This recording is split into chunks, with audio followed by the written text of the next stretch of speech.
উনি যাকাত Islamic ইকোনমিক্সের base. Islamic economics সম্পর্কে জানতে হলে, বুঝতে হলে, পড়তে হলে আমি একজন আলেমের নাম বলছি, যাকে আমি বেসিক্যালি ফলো করার চেষ্টা করি ইকোনমিক্স সেকশনে এবং অন্যান্য সেকশনেও। তিনি আমার খুব শ্রদ্ধেয় একজন আলেম, আল্লামা তাকি উসমানী তামাদ বারাকাত। তার ইকোনমিক্সের সিরিজ আছে, ইসলামিক অর্থনীতির সিরিজ আছে, বই 10টা-15টা বই শুধু অর্থনীতির উপরেই। এগুলো কেনেন, ঢাকায় বাংলা বাজারে পাবেন, কিনে এনে বাসায় পড়েন, আপনি দেখবেন ইসলামিক অর্থনীতি কি জিনিস। আর অর্থনীতির জ্ঞান না থাকার কারণেই, অর্থনীতির বিশুদ্ধ জ্ঞান না থাকার কারণেই আমরা ইবাদত বন্দেগীর জীবনে নামাজি হলেও ব্যবসায়িক জীবনে, অর্থনৈতিক জীবনে পাক্কা সুদখোর হয়ে বসে আছে। আমার কথা কি বুঝতে পারছেন ভাই? অর্থনীতির জ্ঞান দরকার আছে না? একটা রাষ্ট্র মনে করেন যার কাছে অর্থনৈতিক সুপার পাওয়ার, তার কাছে ইকোনমিক চাবিকাঠি আছে। ওয়ার্ল্ডের একটা রাষ্ট্র মনে করেন তার কাছে অর্থনৈতিক চাবিকাঠি আছে, সে চাইলে কাউকে ইকোনমিক ভাবে দুর্বল করতে পারে, কাউকে শক্তিশালী করতে পারে। এখন অন্যান্য রাষ্ট্ররা এর আনুগত্য করবে না? করবে না? করবে। অর্থনীতি মূল ভিত্তি। নবী সাল্লাল্লাহু আলাইহি ওয়াসাল্লাম মদিনায় হিজরত করে যখন মদিনা সনদ তৈরি করলেন, সাহাবীদের মধ্যে ভ্রাতৃত্বের বন্ধন স্থাপন করলেন, ইহুদিদের সাথে চুক্তি করলেন, মসজিদ নববী নির্মাণ করলেন, এরপরে তিনি প্রথম যেখানে ফোকাস করেছেন সেটা হলো মুসলিমদের অর্থনীতি সমৃদ্ধ করার কাজে। তারপরে সামরিক বাহিনী গঠন ইত্যাদি ইত্যাদি। অর্থনীতি মূল জিনিস। আর এই বিষয়গুলো আমাদের প্রতিষ্ঠানগুলোতে আরো বেশি বেশি পড়ানো উচিত। এটা আমার নাসিহা, বাকি যারা এর দায়িত্বশীল তারা বুঝবেন। আসুন, আমি যেটা বলছিলাম, রমাদান মাসে যাকাতগুলোকে দিয়ে দেন। এটা আপনার সম্পদে গরিবের হক। যাকাত ইসলামিক সমাজে সাম্য নিয়ে আসবে। গরিব না খেয়ে মারা যাবে না, আপনার সম্পদে ওর হক আছে, ওই হকটা না দিয়ে আপনি মৃত্যুবরণ করেন না আল্লাহর ওয়াস্তে। এই পর্যন্ত যে যাকাতগুলো দেন নাই সেটাও হিসেব করা উচিত যে আপনি কত টাকা যাকাত দেন নাই, এবং আল্লাহ পাকের কাছে ইস্তেগফার করা উচিত যে আল্লাহ, আমার 20 বছর আগ থেকে যাকাত ফরজ হয়েছে, আমি যাকাত এখনো দেইনি, আল্লাহ আমাকে মাফ করো। যদি সম্ভব হয় টাকাগুলো দিয়ে দিয়েন। আল্লাহ পাক তৌফিক দান করুন, দোয়া করি আমি। রমজান মাসে বেশি থেকে বেশি তাসবিহ তাহলিল করবেন, বেশি বেশি, সময় নষ্ট করবেন না। হয়তো ফেসবুকে কমেন্ট করতে গিয়ে, পোস্ট দিতে গিয়ে অহেতুক সময় নষ্ট করবেন। এগুলোর কোনো ফায়দা নাই, এগুলোর খুব একটা ফায়দা নাই। বাস্তবিক মাঠে ময়দানে যারা কাজ করে এদের মধ্যে ফায়দা আছে। মুসলিমরা মাঠে কাজ করবে, মাঠে। এখন যারা মাঠে কাজ করছে তারা ফেসবুকে এত শোডাউন করে না, এত আইওয়াশ করে না। আপনি কি আজকে জানতে পেরেছেন যে বাংলাদেশে কতজন মানুষ খ্রিস্টান হয়েছে? জেনেছেন? আপনি কি আজকে জানতে পেরেছেন যে বাংলাদেশে কতজন মানুষ কাদিয়ানি হয়েছে? জেনেছেন? আপনি কি আজকে জানতে পেরেছেন যে বাংলাদেশে কতজন মানুষ আহলে কোরআন হয়েছে এবং শিয়া হয়ে গেছে? আপনি কি জানতে পেরেছেন? যারা এই কাজগুলো করছে বা করে তারা এত শোডাউন করে না, আর আমরা কাজের চেয়ে শোডাউনে বেশি অভ্যস্ত। আল্লাহ পাক আমাদেরকে বোঝার তৌফিক দান করুন। মসজিদে কাজ করেন, মসজিদ ভিত্তিক দাওয়া দেন, খুতবা দেন, তালিম করেন, আল্লাহর রাস্তায় সময় লাগান, মাঠে ময়দানে দিনের কাজ করেন, ইনশাল্লাহ দিন এগিয়ে যাবে ইনশাল্লাহ। অনলাইন একটা অপশন যেখানে আপনি বিশুদ্ধ বিষয়গুলোর প্রচার করতে পারেন। এটা ঝগড়া করার প্ল্যাটফর্ম নয়, এটা কাউকে বিতর্কিত করার প্ল্যাটফর্ম নয়, এটা কারো প্রতি বিদ্বেষ ঝাড়ার প্ল্যাটফর্ম নয়, এটা মনের দুঃখ প্রকাশের প্ল্যাটফর্ম নয়। এটা একটা মাধ্যম যেটা নিয়ন্ত্রণ করে ইহুদি খ্রিস্টানরা। এই মাধ্যমটা নিয়ন্ত্রণ করে কারা? ইহুদি খ্রিস্টানরা। ইহুদি খ্রিস্টানের প্ল্যাটফর্মে গিয়ে দিনের কতটুকু খেদমত হয় এটা আল্লাহ ভালো জানেন, আমরা বুঝি না খুব একটা।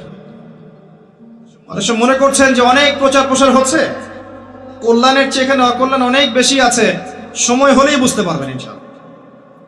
কল্যাণের চাইতে এখানে যে অকল্যাণ বেশি আছে এটা সময় হলে বুঝতে পারবেন ইনশাআল্লাহ। আমি অপেক্ষা করছি সময়ের জন্য, আমি সময়ের অপেক্ষা করতে বলছি, সময়টা হোক তখন বুঝতে পারবেন ইনশাআল্লাহ। এগুলোর মধ্যে কল্যাণের চাইতে অকল্যাণটা বেশি ছিল। এগুলো নিয়ন্ত্রণ মুসলিমদের হাতে নেই, এটা টোটাল নিয়ন্ত্রণ বাইরে। এবং এখানে কনস্ট্রাকটিভ কিছু পাবেন না আপনি। কনস্ট্রাকটিভ কিছু নয়। একটা ছেলে দিনের জ্ঞান অর্জন করতে চাবে, সে ইউটিউবে ঢুকবে, ওই বিষয়ের লেকচার শুনতে চাবে। যখনই সার্চ দিবে সে দেখবে ওই বিষয়ে এক আলেম যা বলেছেন তার বিপক্ষে আরেকজন কি বলেছেন এটা চলে আসবে। অমুক যা বললেন তমুকের বিরুদ্ধে, তমুক যা বললেন তমুকের বিরুদ্ধে, এটা চলে আসবে। ও একদিন একটা বিষয় পড়বে, আরেকদিন আরেকটা লেকচার শুনবে, আরেকদিন আরেকটা বই পড়বে, আরেকদিন আরেকটা লেকচার শুনবে। ও বিক্ষিপ্তভাবে ইসলাম চর্চা করবে, ওর মধ্যে কোনো কনস্ট্রাকটিভ ইসলামিক আইডিওলজি ইনস্টল করা যাবে না। আমরা কি স্কুল লাইফে এভাবে পড়াশোনা করেছি? কলেজে এভাবে পড়াশোনা করেছি? মাদ্রাসায় কি এভাবে এলোমেলো পড়াশোনা করেছি?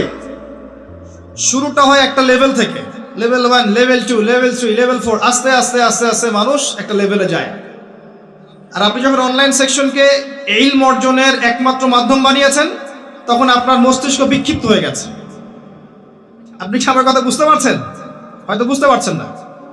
যখন আপনি অনলাইনটাকে দিনের জ্ঞান শেখার একমাত্র মাধ্যম বানিয়েছেন, তখন আপনার মস্তিষ্কটা বিক্ষিপ্ত হয়ে গেছে এবং আপনি এখানে গঠনমূলক বিষয়ের চাইতে সমালোচনা বেশি দেখেছেন। এবং এমনও কিছু কুরুচিপূর্ণ বিষয় আছে এখানে যেটা দেখলে মানুষের ইসলাম সম্পর্কে বিরূপ ধারণা সৃষ্টি হয়। সময় হোক বুঝবেন। আর যারা এগুলোর প্রভাবে যাদের উপরে জুলুম আর নির্যাতন এসেছে, তারা জানে যে ভিতরের বিষয়গুলো কি। যখন সময় আসবে বুঝবেন এগুলোর কল্যাণের চাইতে অকল্যাণ অনেক বেশি আছে। আমার নাসিহা, রুট লেভেল থেকে কাজ করেন, মসজিদে কাজ করেন, তালিমে কাজ করেন, খুতবায় কাজ করেন, মসজিদ ভিত্তিক কাজ করেন, মাদ্রাসা করেন, মহিলা মাদ্রাসা করেন, তালিমের বৈঠক চালু করেন, মহিলাদের তালিম চালু করেন, মক্তব চালু করেন, রুট লেভেল থেকে কাজ করেন, দিনের বিজয় হবে ইনশাআল্লাহ। যাই হোক, এগুলো নিয়ে আজকে এত বেশি কথা বলবো না, আমরা মূল পয়েন্টে আসি। রমজান কেন্দ্রিক কয়েকটা কাজের কথা আপনাদেরকে বলছি। সালাত, 5 ওয়াক্ত সালাত, নফল সালাত, দৈনিক 12 রাকাত সুন্নাহ এবং দিনের প্রতিটা কাজ নবী সাল্লাল্লাহু আলাইহি ওয়াসাল্লামের সুন্নাহ মতো করার চেষ্টা করা। ঘুম থেকে শুরু করে, ইস্তেঞ্জা থেকে শুরু করে প্রতিটা কাজ, ব্যবসা বাণিজ্য মুআমালাত সবকিছু করা যাবে ইনশাআল্লাহ।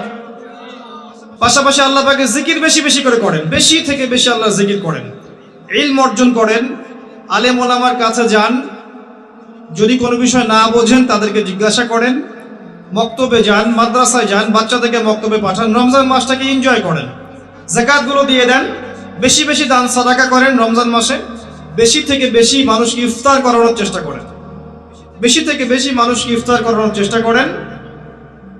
অসহায় যারা আছে, এতিম, মিসকিন, বিধবা, যাদের ঘরে বাজারের টাকা পয়সা নাই, সামাজিকভাবে, ব্যক্তিগতভাবে, অনলাইনের মাধ্যমে, অফলাইনের মাধ্যমে, রাষ্ট্রীয়ভাবে, যেভাবে হোক তাদের ঘরে ঘরে ইফতারের প্যাকেজ পৌঁছে দেন, ঈদের খুশি পৌঁছে দেন, ঈদের সময়টুকু পৌঁছে দেন। ইনশাআল্লাহ তাআলা দেখবেন আল্লাহ পাক আপনার রিজিকে বারাকা দিবে ইনশাআল্লাহ।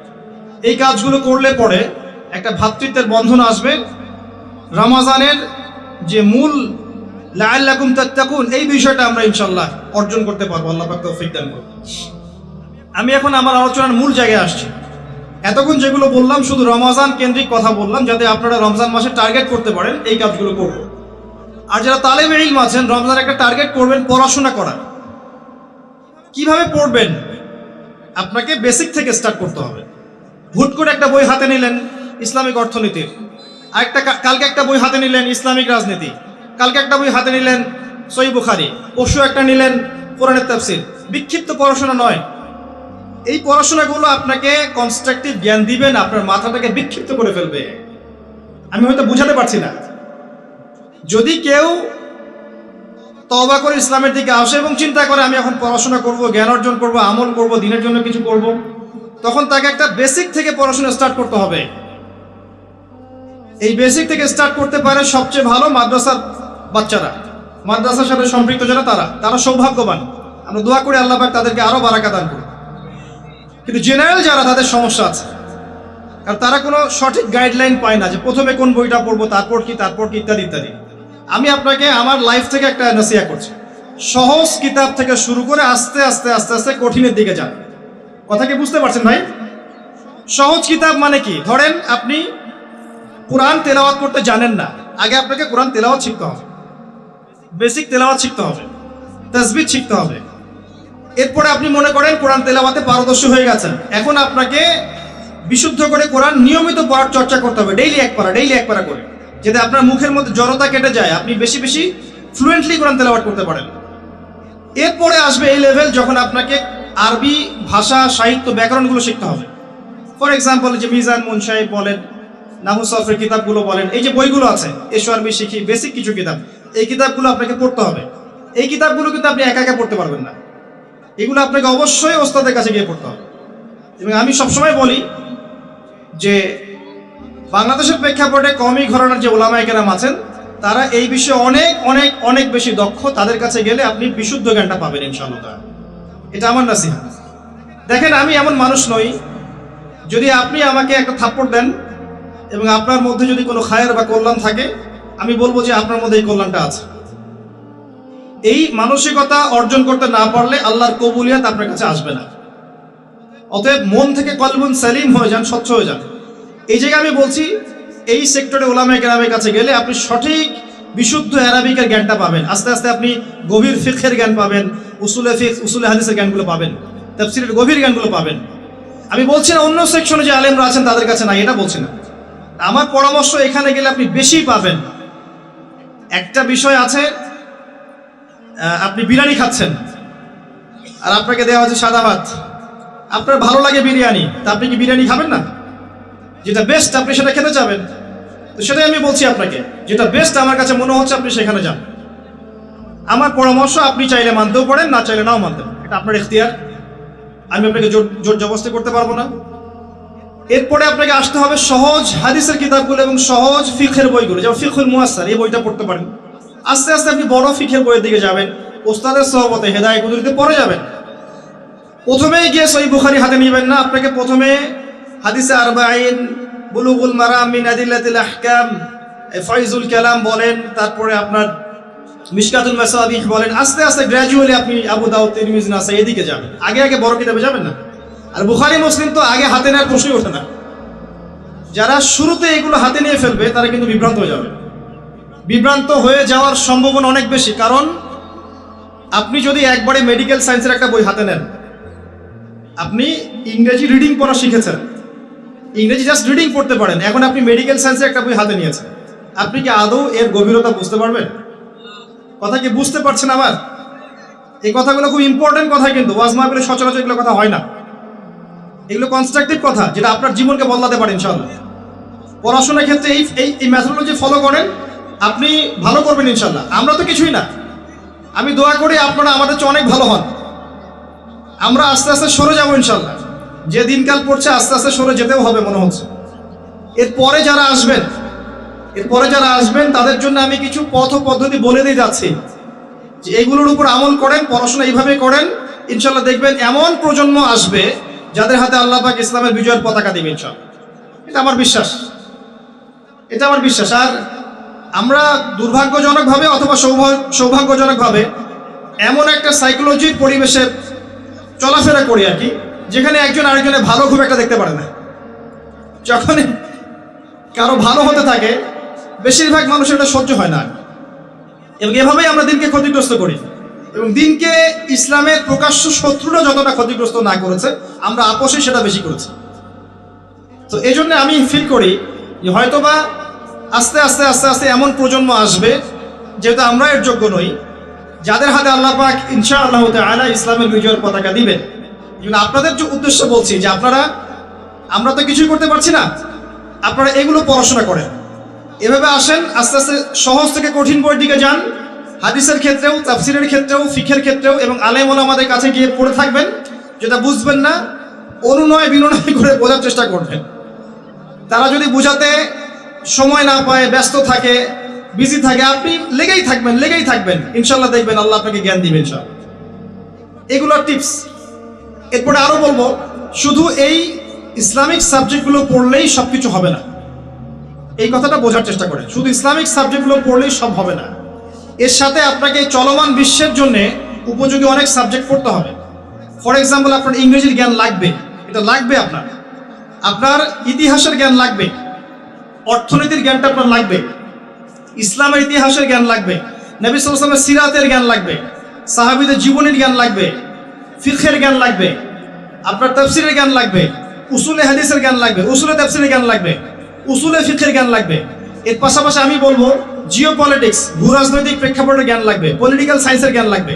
সবগুলো জ্ঞান যখন একসাথে হবে, আর এগুলো একদিনে হবে না, আস্তে আস্তে আস্তে আস্তে হবে ইনশাল্লাহ।